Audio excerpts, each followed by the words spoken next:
It is 90 minutes until game time. Week 13 is kicking off with the Seattle Seahawks at the Cowboys. It's Thursday Night Football. This is your pregame show. Let's go. Yeah.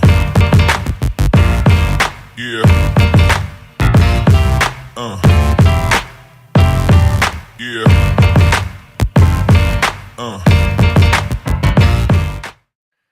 I always love doing those intros, trying to get hyped up, and right before I hit the thing, I'm like, can we go? Can we go? Welcome to the Dynasty Game, and I am your host, Gator J. You can always find me at FantasyJ77 over there on Twitter. I am joined by my faithful co-host, Steven at Target Shares on Twitter. We're missing our third tonight, Brian. Hope he is feeling well, a little bit under the weather, but hopefully you had a great Thanksgiving, Steven. How was it? It was good. Family time. Got to watch a lot of football. It was a good week. I'm still hanging around in the Scott Fish Bowl playoffs. I'm right on the border of the remaining teams. I think I might actually have to start either Bailey Zappi or Joe Flacco in the second Superflex spot. So we'll see how that goes this week. But yeah, nice to be in the playoffs. Hopefully, can advance again. Well, I mean, I don't know if Joe Flacco is going to be an option. It sounds like Bailey Zappi is going to be an option, though. We'll see. So, yeah, I mean, DTR is still in concussion protocol there, so we'll see if he can come back or not. But let's not talk Scott Fish Bowl. I've been sitting on the sidelines for 4 or 5 months. It seems like. Thank you, Jonathan Taylor, for missing the first 4 weeks. Thank you, Anthony Richardson, for getting hurt yet again. That happened months ago. Never mind. I thought I was living in that moment when you said Scott Fish Bowl. I'm thinking of my two of the first 3 draft picks that I had. Either didn't play the first 4 weeks or didn't play since the 4th week or something like that. It hurt some feelings, but we got a good game tonight, or what we think could be a good game tonight, with the old Seattle Seahawks, Pete Carroll-led Seattle Seahawks, heading down to the Jerry's World and meeting up with the vaunted offense and defense of the Dallas Cowboys. But before we get too far into that game, let's talk a little stock up, stock down, and let's start with you with your stock up this week. I think it's hard for me to say anyone other than Kyren Williams. Man, he had quite the game. I mean, immediately off of injured reserve, comes out and just absolutely balls out. 143 yards on the ground, 6 receptions, 61 receiving yards, 2 receiving touchdowns. Massive day. I guess he's fully healthy, which is fantastic for fantasy managers. I mean, with him and Higbee, they, at least in this one game, completely relegated Cooper Kupp and Puka Nacua, which was upsetting for me as a Cooper Kupp manager. But Kyren on the season, above average in rushing yards over expected, one of the league leaders in success rate from next gen stats. So that's really what you're looking for. Rams, I guess, have no concerns about just giving him his full volume again right after injured reserve. That was a question for me. If he gets that full workload, he's one of the few kind of bell cow running backs left, and they did right away. And then he gets the Giants defense in championship week 17. So just completely wheels up for Kyren, I guess. Did I see, I want to talk about Kyren Williams in a second, but prior to the game, wasn't Higbee inactive? And then all of a sudden he was in the game? I think that was maybe a tweet that was mistaken. I saw that tweet, someone said that he's inactive. And then pretty soon after that, I saw maybe it's a retraction or another tweet that, no, actually he's playing. And then he has a huge game. Yeah. I was going to say the retraction tweet was right after he caught the touchdown. Yeah. By the way, he is playing. Oh, he's playing. I need to apologize to a bunch of people from Sunday because that was a major question. Is Kyren Williams a start? Is Kyren Williams a start? And given their different dilemmas, and I was honestly on the side of I want to see it on the field first. Yeah. Right. And I don't know, maybe Kyren was watching my Sunday pregame show. Maybe that's what happened. And he was like, you know what? F you. I'll show you. And he probably went over and tapped Matthew on the shoulder and says, look, today's going to be my day. I'm 100% healthy. And then, of course, that's when Cooper Kupp stood up and he goes, "Yeah, sit down, boy." Yeah. Yeah, I mean, it was quite a showing for Kyren Williams. So, yeah, I would definitely have to agree with you. Stock up for Kyren Williams. I And think he's going to be a must start going forward, right? yeah, oh, absolutely. Yeah, absolutely must start going forward. And I think it was unfortunate too. Kupp hurt his ankle on the first time he touched the ball, so I think they limited his snap, well, not his snaps, but limited his touches from there probably. But hopefully Kupp's okay. Yeah, yeah. I mean, Puka did get 8 targets, only caught 4 of them. You know, that was a little upsetting. What's going on, Jamie? I see you in the chat. Jamie says, "Stock up, Joe Flacco." He might be my Scott Fishbowl starting Maybe. week. So, I'll give you my stock up this week, and it's kind of on the same path as, you know, we were sitting here discussing the Green Bay Packers, and we've talked about Jaden Reed, and we've talked about, you know, Christian Watson a ton, and then we look at the quarterback situation, and it's like, meh. Last 2 weeks, though, it's time to give Jordan Love some love. Yep. I mean, it finally looks like it's coming together there in Green Bay. You know, over the last 2 weeks, 49 to 72, 590 yards, 5 touchdowns, 0 turnovers. Yeah. He has fumbled twice, but he didn't lose them, which is, you know, we need to hold on to the ball, but he's not turning it over through the air. The other side of that coin is there is 0 rushing game coming out of that offense. I mean, with Aaron Jones being on the shelf, A.J. Dillon, I don't even know if he's rosterable at this point when it comes to fantasy. He's definitely not startable. No. And that's sad to say because as the upside, or what we thought was the upside for A.J. Dillon, was astronomical. We thought he was just being held back because of Aaron Jones, and now we know why Aaron Jones was holding him back, because he doesn't seem to be that good.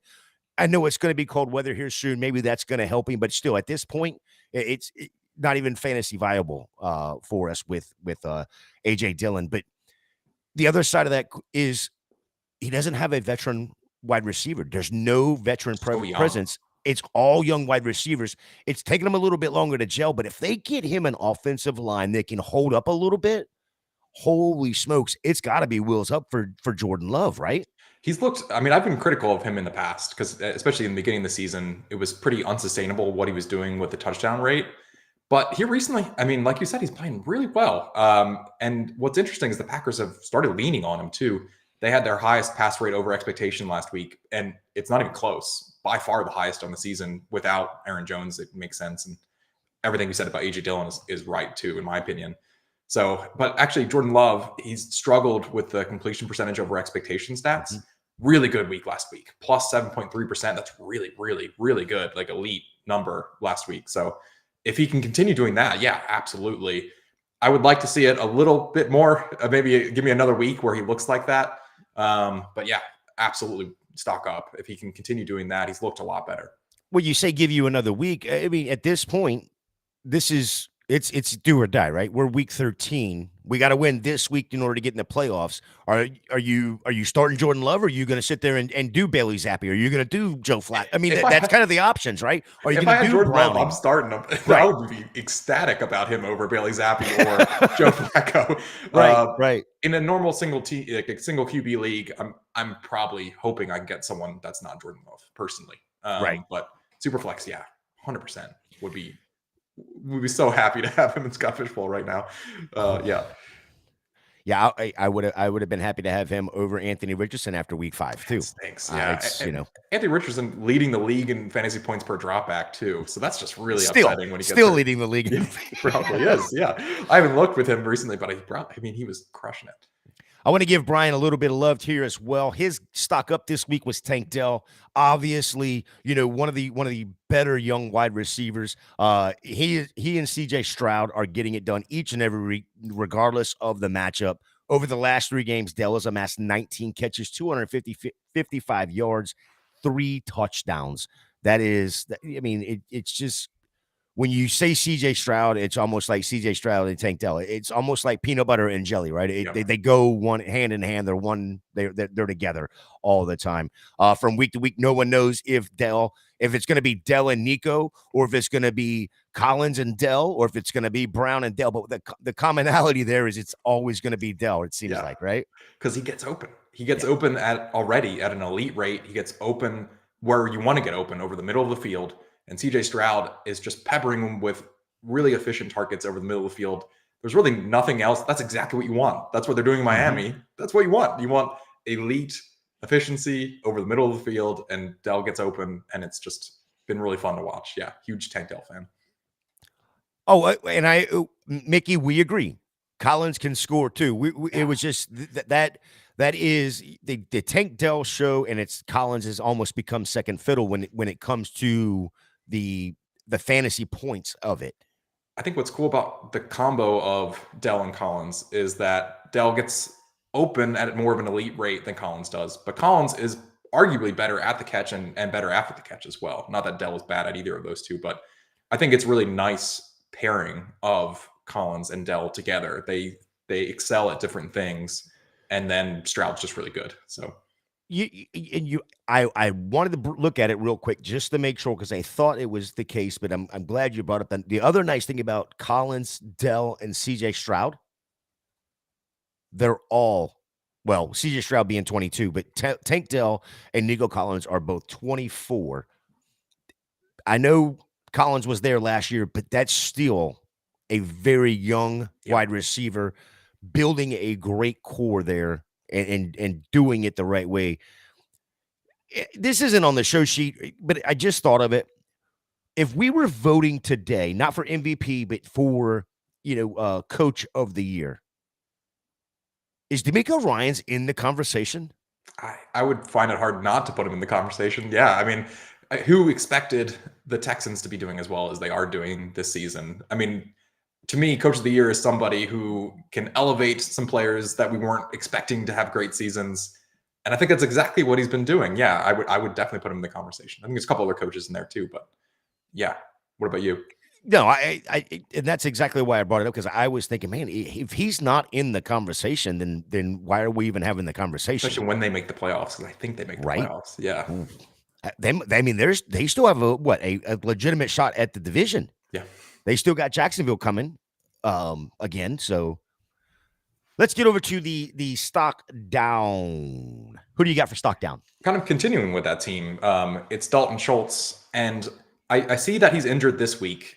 What I don't know, and maybe you do, is did he get hurt during the game last week? Because I don't remember hearing that report. But what's interesting about last week is that his snap rate went way down. He was only on the field for 56% of the passing snaps. That's a lot lower than the 79% he was on the field before last week. So big drop. Brevin Jordan took over a lot of that work. Schultz has been okay on the season. I'm not like the biggest Schultz fan, but he's 8th in the ESPN Analytics receiver tracking metric. I really like their stats. Brevin Jordan hasn't really been anything special in past years in that rating. I think it's just good news, like we've said, for Dell and Collins, and then it is really great news for Brevin Jordan. But I think it means that Schultz isn't really startable until we see that snap share jump back up. But I think he is hurt. He might not play this week. He did hurt. He did get hurt during the game. It was during the game. Okay. Yeah, and I had to think about it. And then as soon as you said Brevin Jordan, I'm like, oh yeah, I do remember Brevin Jordan playing. So I went and looked at the stats, and maybe it was because whenever I would look up, it was Brevin Jordan was on the TV, so I assumed that maybe he was getting some run. Not really. He was on the field for 43% of the snaps. Yep. He got 2 targets, 1 catch, 9 yards. Nothing special at all. And that same, I mean, Dalton Schultz only got 2 targets, 1 catch, 2 yards. But, if he'd have stayed on the field, it would have been quite a bit better of a stat line for him. And that sucks that he's going to be out, because he was having such a good year too. Yeah. So, but thanks for him. And I just wonder if the Texans want to see something from Brevin Jordan. I don't know. I wonder if this is a little sticky even when he comes back. I'd be curious to see what they do. Yeah, I get over here to Brian's real quick. He's got Stephon Diggs as his stock down for the week, heading into a Week 13 bye. I had a decent non-Diggs kind of week. 6 catches, 74 yards, and a TD. Week 10 and 11, he combined for 7 catches, 61 yards, and 0 touchdowns. Yikes. What do you think of the whole Stephon Diggs, those 2 weeks where it was just meh at best for Stephon Diggs? To me, it feels a little fluky. I'm still surprised that the Bills fired their offensive coordinator when they're like a top 5 offense in the league. I don't know. I just thought that was surprising. Yeah. I think the Bills offense is perfectly fine. Josh Allen is playing at an absolutely MVP type level. They probably missed the playoffs, which is unfortunate, just probability wise, just for all of us not to be able to see them in the playoffs. But yeah, the offense is fine. I think Diggs will be fine too. Yeah, I mean, fluky, yes, I 100% agree with that. I don't know, somebody's head had to roll, I guess, right? They couldn't fire Josh Allen because, I mean, Josh Allen is only turning the ball over every game at least once, if not 4 times in a game, it seems like. It's just that if you can't fire Josh Allen, who's the next best thing to besides the head coach, it's going to be the offensive coordinator. And I think they were just looking for a reason. There had to be some underlying issues there. Yeah. It's rough up there. Look, nobody expected the Buffalo Bills to be 6-6. And it's so frustrating because I think you can make a legitimate argument that they should be 12-0. I could make that argument that they should be undefeated. That's how good they've been playing. It's ridiculous that they're 6-6. Well, yeah, I mean, you can make that argument, but then you'd have to have a different quarterback because, again, Josh Allen has turned the ball over at such an alarming rate. He plays. It's not even YOLO ball anymore. Let's just give it what it is. It's Winston ball. He's got some good arm punts, though. Yeah, I mean, when you think about it, what is he? He's on pace right now for somewhere in the range of 18 to 20 interceptions on the year. Okay, so he won't be 30-30 guy, but he could be, 30-20 guy. I think if I'm trying to list the quarterbacks I would rather have than Josh Allen, I think it's just Patrick Mahomes. Listen, I'm not saying Yeah. He's had a tough year. Yeah. Yeah, I'm not saying I'm sitting Josh Allen by no means. Not even in fantasy. In real life NFL, is there any other quarterback that you would rather have than Josh Allen besides Mahomes? Here's I mean, I haven't watched a lot of Bills games, but is the offensive line holding up? Is that something that he's feeling like he's forced to YOLO the ball because, well, throw it down there. Diggs is down there somewhere. Throw it down there. Shakir's down there somewhere. That's a good point. I'm curious. I can look it up. I'm curious what his pressure rate looks like on the season. Yeah, because if he's getting that pressure, then it's the offensive line, and we've got to fix that. But I mean, he's got the weapons out there. I think that's some of the issue why James Cook isn't as valuable as we thought James Cook was going to be going into this season. They just don't run the damn ball. But he's becoming more valuable out of the backfield as a pass catcher here over the last few weeks. Yeah, but even like efficiency wise, the Bills' passing offense is still one of the best in the league, even with the interceptions. I know like EPA based stats kind of like underweight some of the interception stuff because it's they can be fluky. Mm-hmm. And I think obviously some of his picks have been fluky, but to your point, not all of them. Mm-hmm. He's tried to force some stuff. I just wonder if a lot of that's being pressed on him because they have to score points. He kind of knows that he has to play at some kind of like elite Superman MVP level for the Bills to win. And he's able to do that sometimes, but that comes with the chances of interceptions, we've just been getting more of those this season. Well, he's playing a tougher schedule than in the past as well. Exactly. My stock down this week, and it's probably of no surprise, but it's Josh Dobbs. The bye week could not have come any sooner or any better of a time for him, unless it would have come a week earlier. Then he wouldn't have to play the Bears.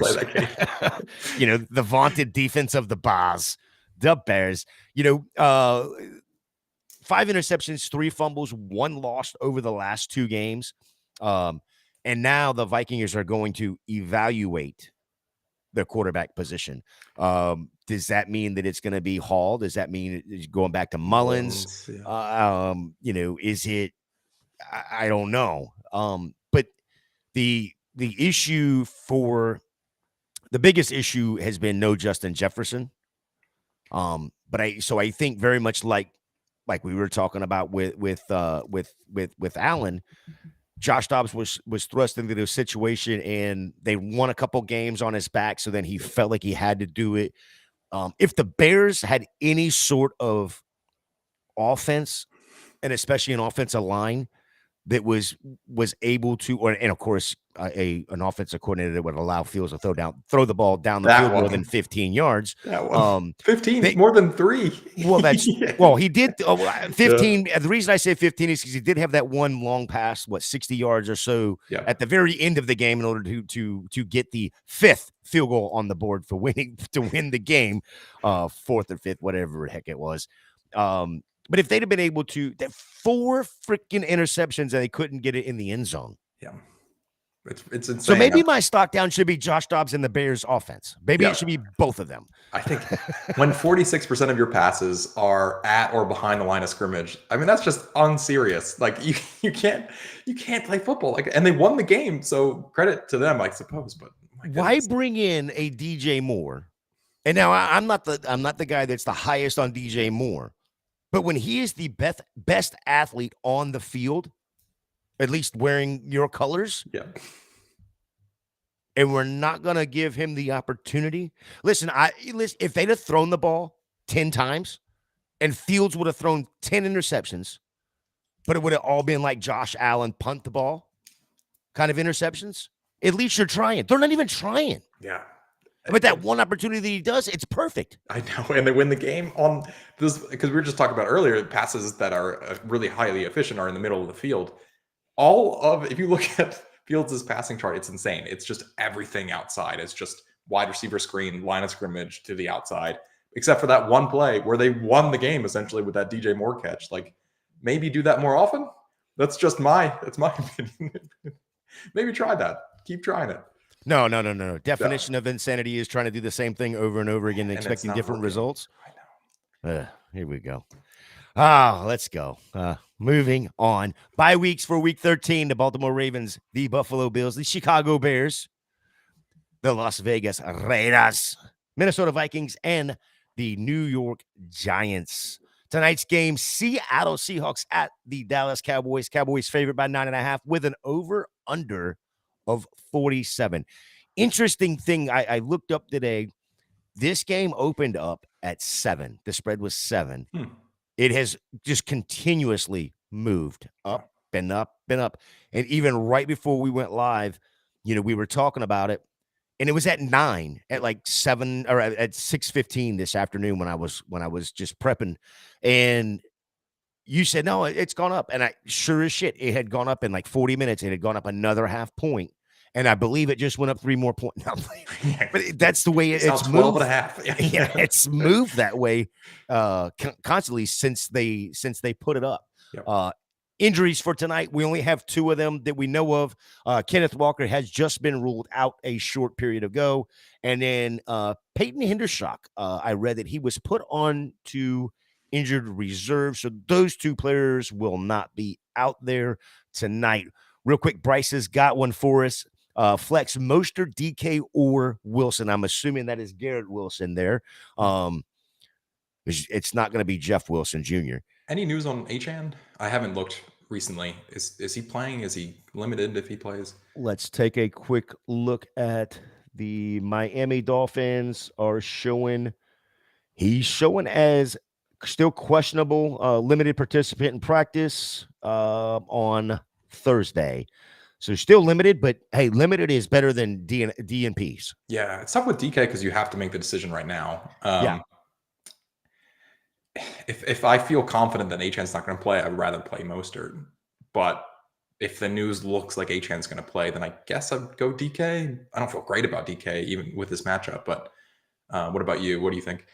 Yeah, I mean, I would lean DK to start with because I do have an argument to be made that DK can be very, very viable tonight. Okay. But out of these 3, I think even if Achane does play, I'm still playing Mostert if I can get Mostert in the lineup because that is a 50-50 backfield for the most part. They're in a Super Bowl window. They are not going to sit there and take Achane and put him out there 75% of the plays. They're just not going to do it. They put him out there, 3 plays last week, 4 plays, whatever it was. He got re-injured or just bruised the knee that he was already hurt. I think I would still go with Mostert. And I would do it in the order you put it in there: Mostert, DK, Wilson. That's agreed with that order. Yep. Bryce, you again, Dak or Mahomes? That's tough. Which is not. You think it's Dak easy? It's easily Dak. Yeah. I have a league where I have both. Actually, it's in a guillotine league, and I'm starting Dak. So, yeah, the other side of that is the Kansas City is Sunday night, and they're going up against Green Bay. It's in Green Bay. Green Bay's not a horrible defense by no means, but when I look at what Dak has, the weaponry that Dak has around him, and what Dak's done over the last 4 or 5 weeks, like we've talked about and we will continue to talk about tonight, Dak is just, it's all over. Dak is the complete opposite of what Josh Allen is right now. There is no YOLO in it. Yeah. It's precise passing. He's not taking his time. He gets the play call, calls the play, they get set, they go. Yep. He's throwing the ball 40 times a game. We can absolutely pronounce everybody's name that he has to throw the ball to, whereas some weeks we're like, who the hell is that guy that Mahomes is throwing it to outside of Kelsey? Yeah, agreed. I think it's. I have that same exact decision. I'm starting here too, but they've just been putting the ball in his hand a lot more too. They've been passing since week 6, a really high pass rate over expectation, one of the highest in the entire league. So you can bank on a ton of passing from Dak, and he's been, I think, at worst QB3 overall in fantasy in his past 5 of his past 6 games, which is insane. That's insane, elite QB, fantasy point. It's been nuts. Yeah, and that's the other thing too, is he is QB3 right now on the season as well. Yeah.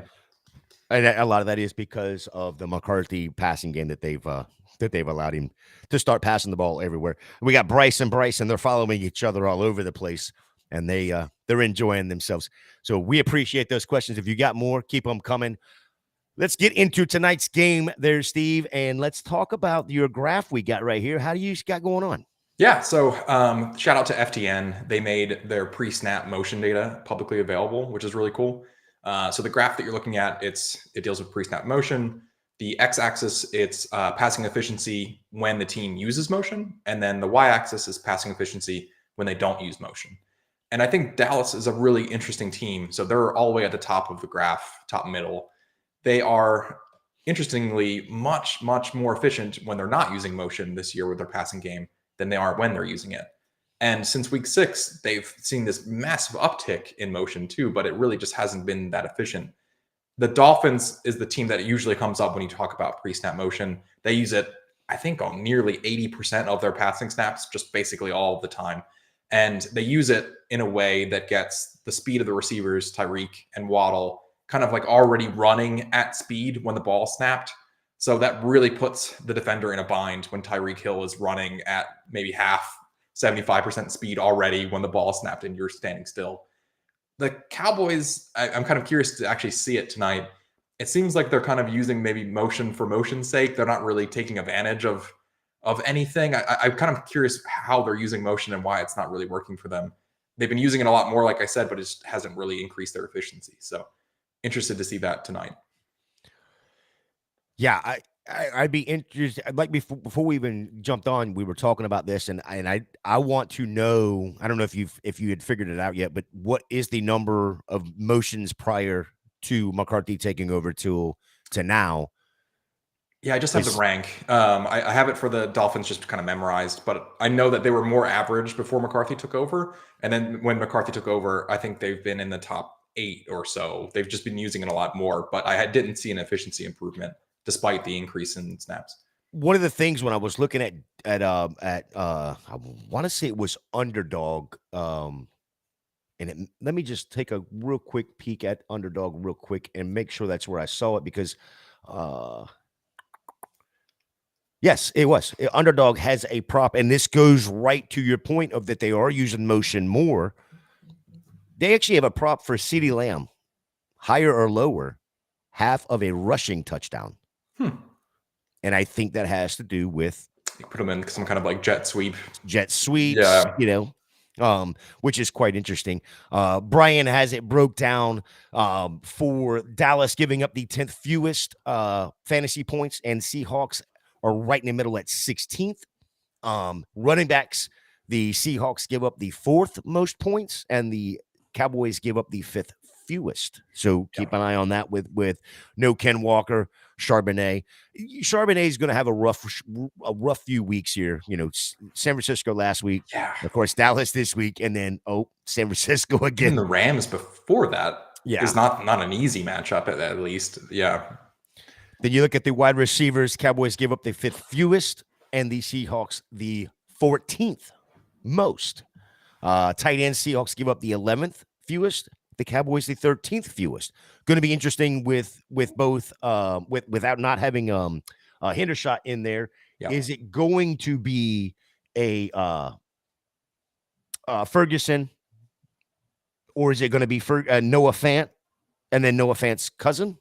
Yeah. Princeton Fant. Princeton Fant. Yes. Yeah. I'm curious if they get him involved just because of the, are they going to try to make it a Fant Bowl or something? I don't know. Yeah.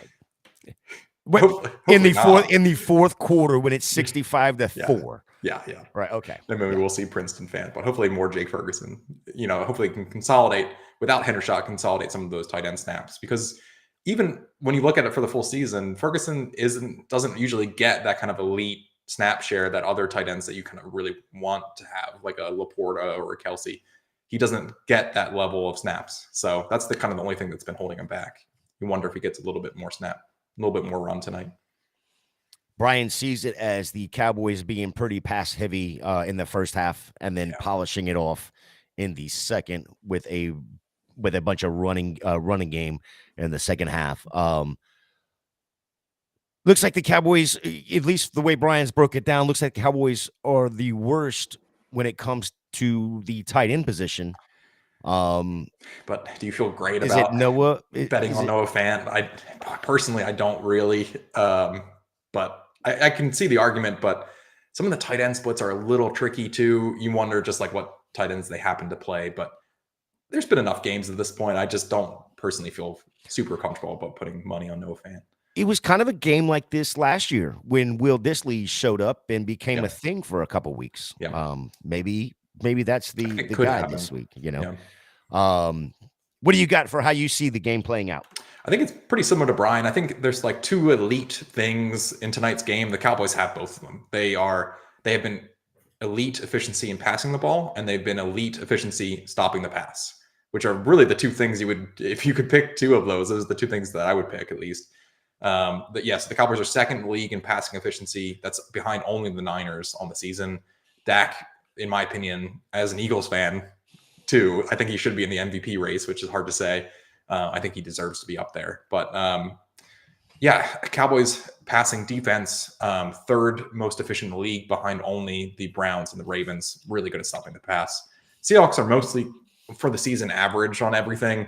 But they are 25th in rushing defensive efficiency. So you could see a Pollard type game, or even Rico Dowdle. If they're up big, do you see Dowdle come in, especially in the 3rd or 4th quarter? But both teams, like we've talked about, lean towards being pass heavy. The Seahawks are pretty consistent with it. The Cowboys, since week 6, have been super pass heavy, one of the most pass heavy teams in the league. Their lowest pass rate over expectation has been plus 5%, which is a pretty high rate since week 6, but they've had some other games that have been really high. So, I think the Cowboys pass a lot. I think they have pretty good success with it. I think the Cowboys defense gives Geno a lot of trouble, especially on the pressure rate. The Seahawks offensive line has not been great. Geno hasn't been the best when he's been under pressure. I think he's under pressure a lot tonight. So I think the Cowboys win pretty easily. I'm worried about Zach Charbonnet tonight. 15 opportunities against the Rams, 14 opportunities against San Francisco, 47 yards respectively in both of those games. I don't even know if he could probably see it 25 times a night, and I don't know if he gets the 47 yards. And I don't think he sees it 25 times. I think they're down. And he's been okay. He's been basically league average in rushing yards over expected per attempt. He's been pretty good at success rate though, which basically means when he gets hit, he is able to get a couple more yards after contact. I think he's 5th right now in the league in yards per carry after contact. That's pretty good. That's been so the success rate is high, but the yards haven't been super high. But really tough matchup for him. The one thing I do like, I'm looking at his last, 6 games. What do we have? We've got 13 targets, 12 catches. Yeah, you'd love to see that too, for sure. I mean, you love the passing game work. I'm not the biggest college football fan. I know that one thing that was talked about when he was coming into the league was that he can do those sort of, receiving down stuff that Kenneth Walker can't. I disagree with that opinion. I think Kenneth Walker can catch just fine. But but that was sort of the narrative that was coming in, and I guess you're kind of seeing it now. That was the narrative for Ken Walker, absolutely, and I disagreed adamantly about it. And I actually had Walker ahead of Hall as far as my draft rankings when it came. I really like came down to it, but I and a lot of it was because of what he did at Michigan State, not what he did at Wake Forest, I believe it was. But a lot of what Charbonnet did at UCLA, he didn't do at Michigan, and what he did at Michigan, he didn't do at UCLA because he didn't have to. Yeah. Doesn't mean that he can't do it. He can. Yeah. He just wasn't required to. My concern is, and because he's getting the passing work, I'm assuming that Pete Carroll and everybody on that staff have him in that third down role as well. So pass pro is pretty good. I guess I haven't really seen him in a lot of pass pro snaps yet, personally. Okay. So I don't know. Well, we're gonna get to see that tonight, hopefully. It's gonna be a tough matchup too. He's gonna get it tonight for sure. I would not want to pass pro against Michael Parsons personally. Nope. Yeah. I mean, I don't think anybody does. Yeah. Nobody. Not saying that they don't want to. They just don't do it. Yeah. I mean, he's there too damn quick. Yeah. So let's get over to a player to keep an eye on tonight for the Cowboys. Yeah, I think it's Tony Pollard. I mean, I've talked about Tony Pollard a lot in previous weeks. Pretty excited that he scored in back-to-back weeks, something that was missing since week 1. And also the targets have been there. He's gotten at least 5 targets in both of those games as well, which is really nice for Pollard. The Seahawks, like we mentioned, give up a ton of fantasy points to running backs. Do we see a pretty solid Pollard game, assuming that the Cowboys aren't blowing out the Seahawks by too much, and we probably see Dowdle, but I think we could see a pretty decent Pollard game tonight. Yeah, and Brian and I agree on this one player on who is a must see tonight, and that's Brandon Cooks. Yeah. Last 3 games, 16 catches, 287 yards, 2 TDs. But you can go back even further than that and look at his last 6 games. He's got 4 touchdowns. He's not getting a ton of targets, but every target he gets is valuable, and it's valuable not only in fantasy, but it's also valuable to the Cowboys in real life. Yep. So your stock down, or I'm sorry, your player for the Seahawks to keep an eye on. I think so. We talked about him, but it's Charbonnet. Like I said, he's been kind of average in some advanced rushing stats. His success rate has been pretty good though. But it's a brutal matchup again. Like we said, he played with the Niners, rough, and now he's got the Cowboys tonight, also pretty rough. Maybe he gets some receiving work. I think maybe that would be the most likely path that he could get some yardage that way. But yeah, I think it's going to be a tough game for Sharps. Yeah, I think he could see a lot of receiving work with check downs, especially if the pass rush is going to be there. And yeah, I mean, if they're going to be in Geno's face, he's just going to have to dink and dunk all the way down the field and pray that Charbonnet is not being covered up by one of the linebackers, right? Yeah, and that's what concerns me a little bit when we get to the Chrome Dome. I bet against JSN, you do wonder if that's the way that they're going to be able to beat or at least try to attack the Cowboys, is more in the slot, quick passes. I guess I'm just still betting that they have limited success just generally, but yeah. Yeah, and ironically, I've done it to you a couple times tonight. You just did it to me, and that leads me into who I am keeping an eye on for the Seattle Seahawks. And it is really the whole room, the whole Yep. wide receiver room for Seattle. Dallas plays a ton of man-to-man coverage. DK thrives in man-to-man. We know Lockett is a great zone coverage wide receiver. But can JSN step up tonight against a very, very good Dallas secondary? We have seen flashes of him being that wide receiver one in the class, but he's still a rookie, still learning. And that's apparent because the ebbs and flows. He does have two good, very, very good wide receivers in front of him. Yep. But I think in order for Seattle to stay in this game, they're going to need each and every single one of these wide receivers, including JSN, to step up. And I know it's a tall order, it's a heavy order to ask for this up against this vaunted Dallas D, because they're not just good on the front four, they're good in that secondary as well. Otherwise, you wouldn't be able to play man to man. And with Dan Quinn as the DC, makes some of the best in-game adjustments I've ever seen for defensive side of the ball. But if tonight's not the night, it may not happen at all this year for JSN. It's a tough matchup, though. I mean, like we've been talking about this whole time. And then the Cowboys' defense efficiency, they're literally number one in the league against third receivers, and they're number one in the league against short passes. JSN is a third receiver, and most of his routes are pretty short. So I think it's going to be tough to succeed. Not that he can. I think he's really talented, and I think they're going to need him.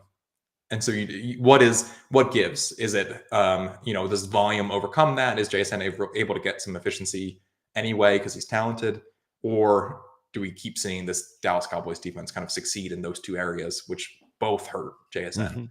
Yeah.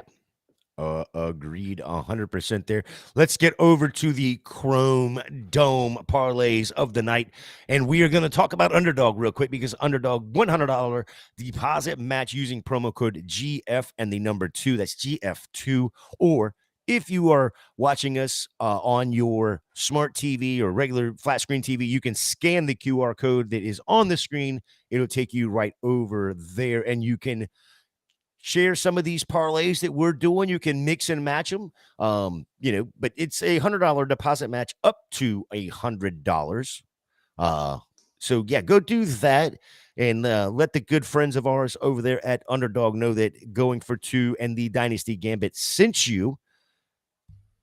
But while we're doing this, Steven, what is your Chrome Dome parlay of the night? So I don't think none of these, probably maybe the last one, are that surprising. We've already kind of talked about, I think Seattle struggles. They do lean towards the pass, so that makes it slightly more difficult, but I just don't think they're going to have a ton of success tonight. So I've got Geno under 232.5 passing yards. I've got JSN, slightly concerned, under 43.5 receiving yards.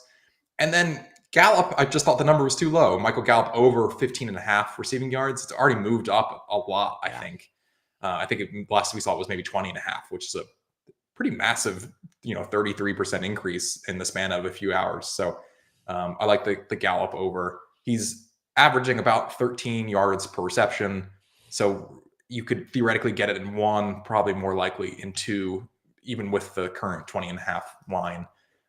The other bet that I made tonight was Jake Ferguson over 3.5 receptions. So that wasn't part of the Chrome Dome, but I also like that. Hopefully those tight end snaps consolidate. I think Ferguson could succeed tonight too. But yeah, the Ferguson one is actually got a 1.5 boost to it as well. So just on Underdog there, Gallup is at 20.5 receiving. Yeah, it's moved up. So it's moved up that full 5 yards there. JSN at 43. I want to look at that right quick, because I think that line may have moved as well. Yeah, it's moved down. It's down to 42.5. Okay, so I got one. And then Geno, I just want to see if that's moved at all. 132.5. So that one stayed the same. Brian's parlay looks like this: Geno under 232.5. Pollard at 62.5 going over. Cooks at 41.5 receiving, he's going over. And then Metcalf at 59.5 receiving, he went under. So I think those are probably all in line with your thinking as well. I just wonder, I kind of am hoping Metcalf can step up tonight, I don't personally feel comfortable with the under on the 59.5. I'm hoping that he can hit it. Obviously a tough matchup. I just really personally like Metcalf. So I'm hoping he goes over. I think it's a pretty good line.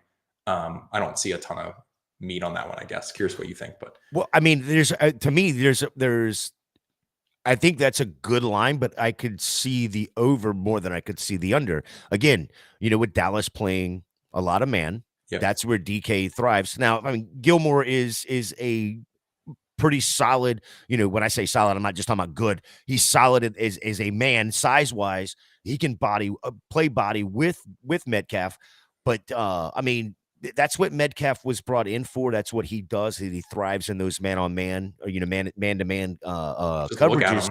It's the ultimate issue is going to be, and we haven't really hit on it, but how healthy is Geno? How healthy is the elbow? Yeah. I don't know. I mean, we saw it last week where it just wasn't there. Yeah. And, reports coming out of the practices this week where it was much better. It was much better. It was much better. Well, hell, it couldn't have been much worse. Yeah, how much better? Because I think last year they were 9th in efficiency in deep passes. This year they're 22nd. I mean, a really noticeable. I mean, that's part of the reason they've been playing much worse.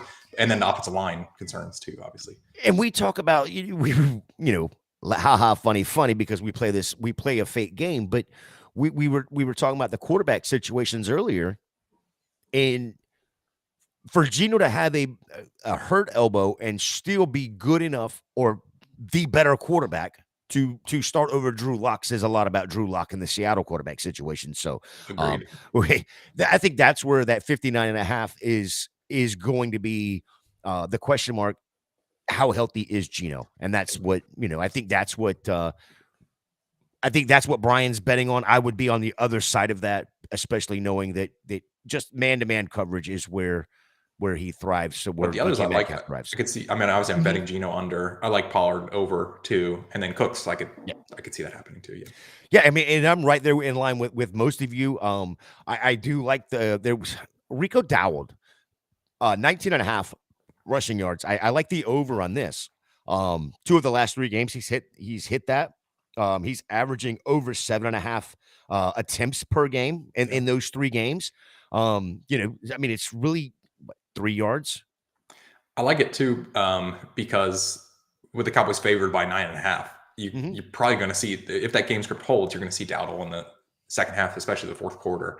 Yep. I could see, like you said, 3 attempts, 4 attempts, you could get 19.5 yards. And I did go with Geno lower than 232.5. I also went taking the under on that one. Yep. I also went Brandon Cook 41.5 receiving. Look, 3 straight games and 4 of his last 5 he's hit that number. Yeah. So yeah, give me that. And then of course I went Dak Prescott 284.5 passing.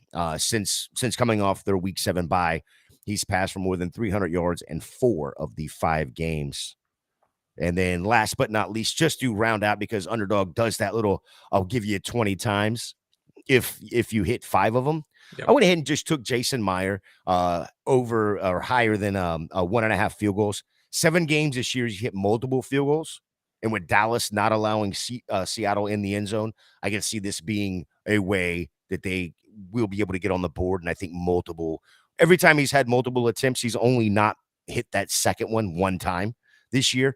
So I do like the Jason Meyer getting multiple attempts and then, of course, making multiple field goals as long as it's inside, so you don't have to worry about the weather. He can hit them from 45, 50 yards. And I think he's going to get the opportunities to do that tonight.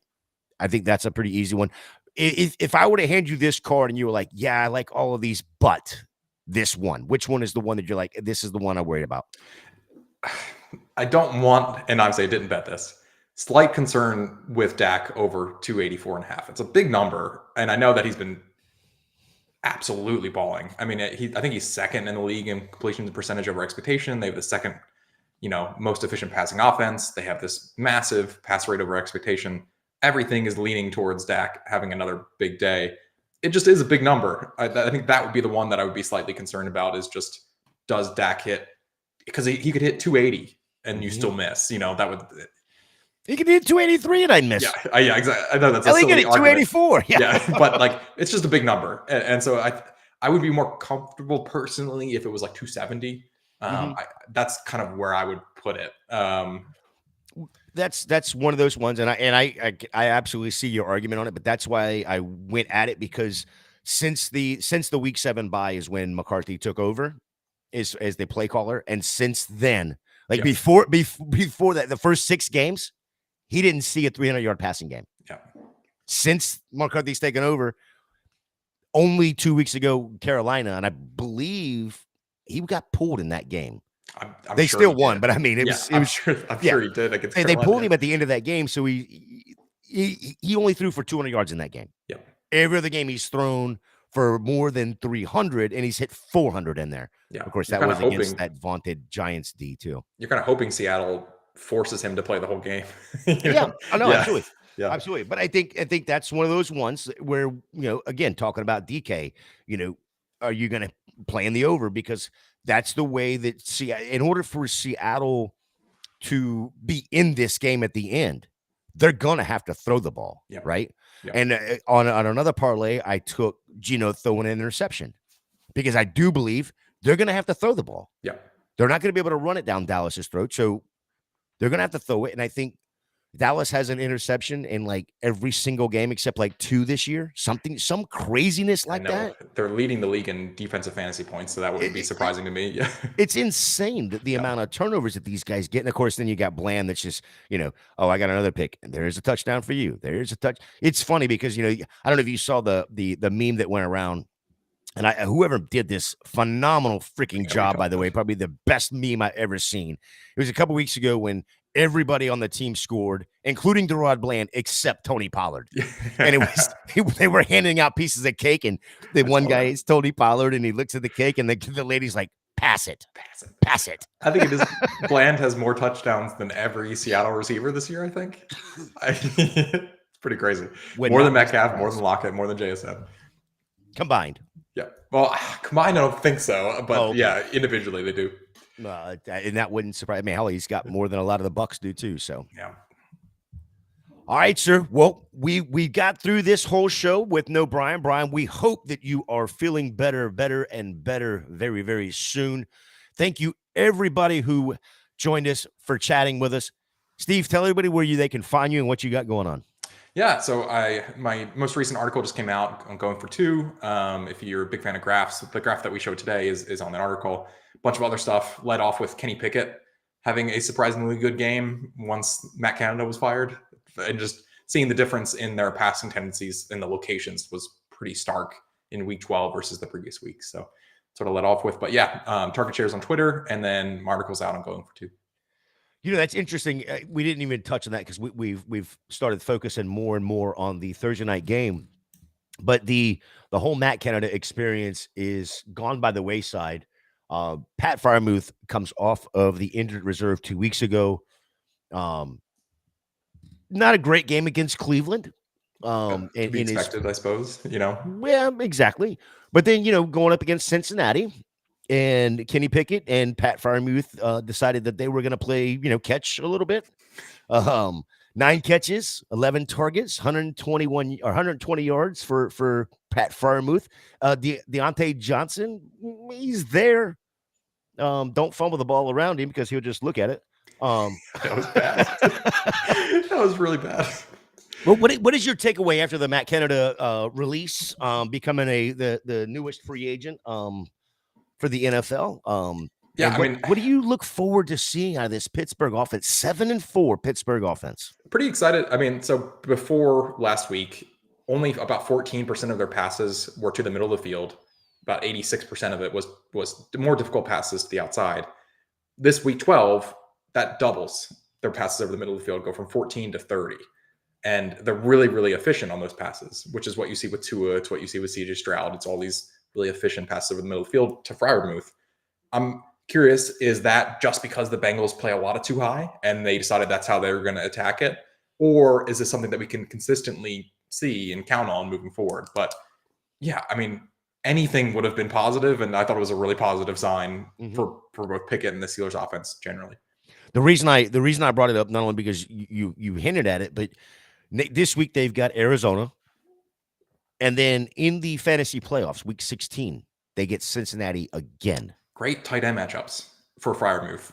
Both Arizona and obviously we just saw what he did against Cincinnati. So yeah, I think it's great news for him. But just generally the Pittsburgh offense, I mean, couldn't have gotten worse. I was, you don't want to root for anyone to get fired, but I was pretty excited when Matt Canada. I mean, I think Pittsburgh now has their own Canada Day. Yeah, exactly. I mean, they were all, the Steel City was all up in arms and in a good way, when they had their Canada Day. Finally. Yeah. But well, let's go ahead and get out of here. You can find me over at FantasyJ77 over there on Twitter. Find Steven at Target Shares over there on Twitter. Make sure you hit up the goingfor2.com. You'll be able to see all of Steven's work there as well. At the bottom, there is that little Going for Two Discord logo. Click on that. Come join us over in the Discord. And until next Thursday. Oh, what is next Thursday? Who do we have next Thursday? Do you know right off the top of your head? I don't. Let me We look. don't have a juggernaut game for next Thursday, do we? What is next probably Thursday? not Week good. 14 is we get Pittsburgh next week. And New England. And New England. Billy Zappi. What's the over-under of that game? It's going to be in the lower 30s, mid-30s. Oh, you know what? As we looked and watched this game just grow as far as the point spreads, we're just going to watch this one just fall. It's probably going to open at like 30 and end at somewhere around 24.5, 23. My bold take is that Bailey Zappi has a nice game against the Chargers this week. And by nice, I'm not saying anything too optimistic. Just like he doesn't look terrible. Oh, so he doesn't look like Mac Jones. Exactly. I think he looks a little bit better than Mac Jones if they start Bailey Zappi this week. I don't feel confident about it, but I'm hoping.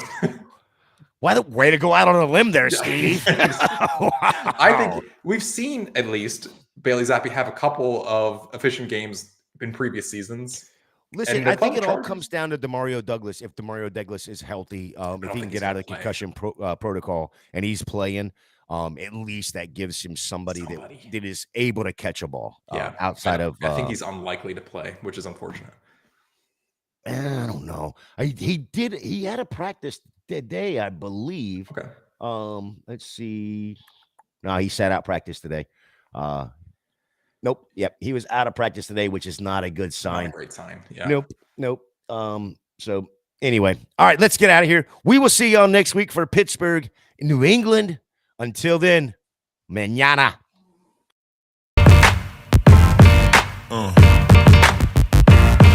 Yeah. Yeah.